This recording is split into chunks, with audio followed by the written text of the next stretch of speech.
Hello, people. Welcome to today's video. I just woke up on one of those videos again, where I just wake up. And today I'm going to review the new Spider-Man movie. Brand new day. I saw it last night.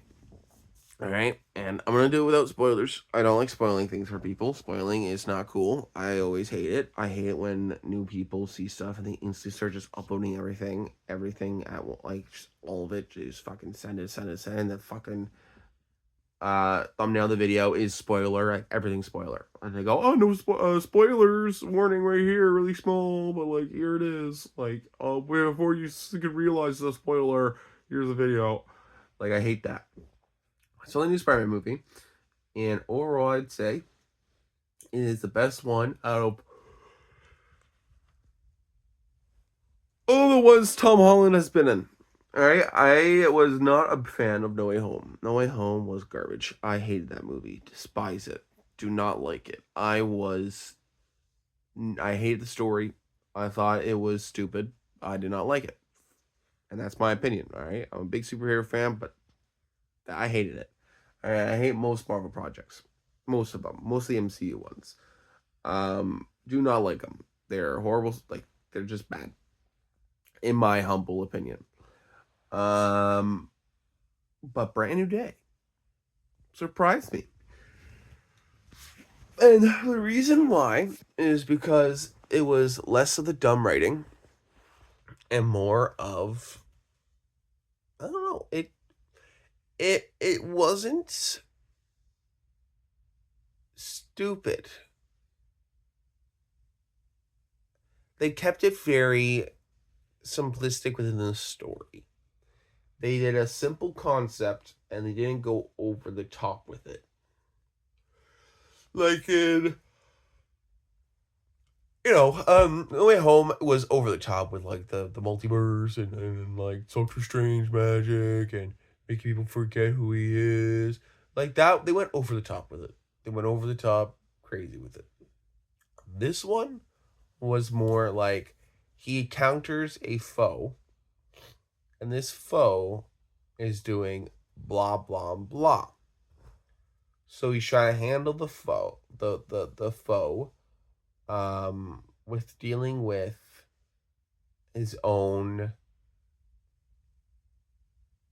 his own internal stress.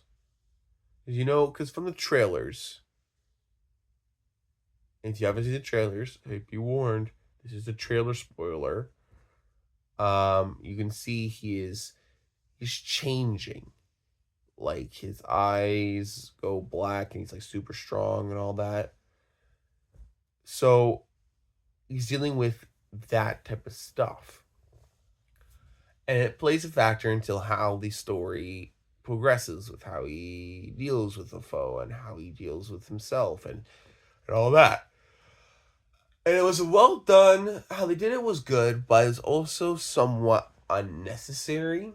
Well, there's one thing about the story that they didn't think of, and it was how it could be ended in 2 seconds with logic. But the bad guy character didn't have that logic. But in all honesty, it's such a small thing, and you can rationalize it with different other things.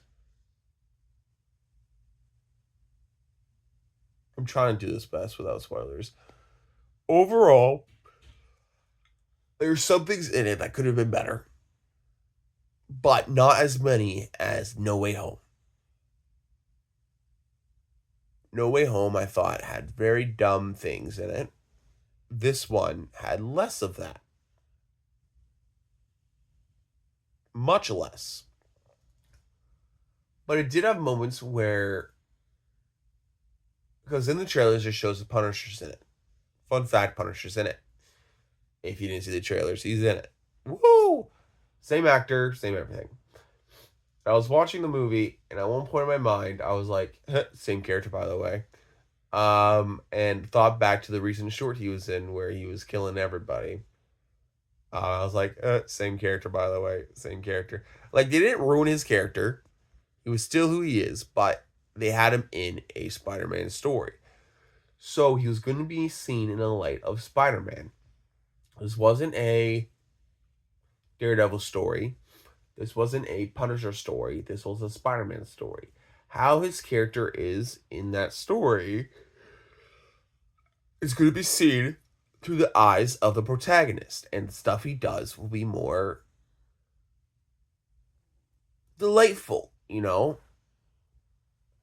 And that's something you have to understand. Going into it, if you're expecting him to be like ripping and tearing people's throats out, it's not. It's going to be seen in a Spider-Man story. So his character is going to be fitting towards the story, towards the environment of who you're following.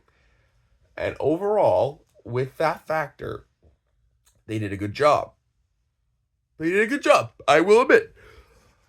They did a good job. And I enjoyed it. I thought it was good. I thought that how they did it was well done. And how he worked with Spider-Man was well told.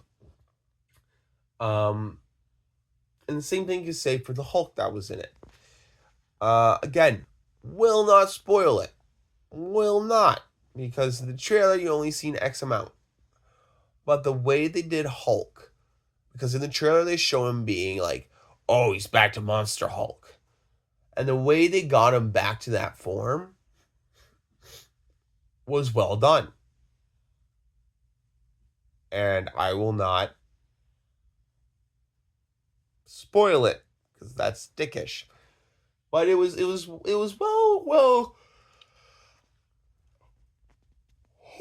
well told.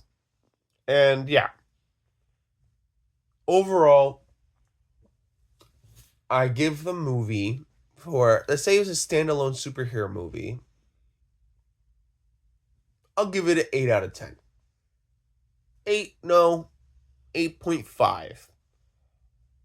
If I'm comparing it to the other ones, definitely 10. If I'm comparing it to the Spider-Man movies and the rest of the MCU, definitely a 10. It was the best Marvel movie I've seen since Guardians 3. All the other ones, dog shit. It wasn't as good as X-Men 97 so far. X-Men 97 is much better. But out of all the MCU movies, 10 out of 10.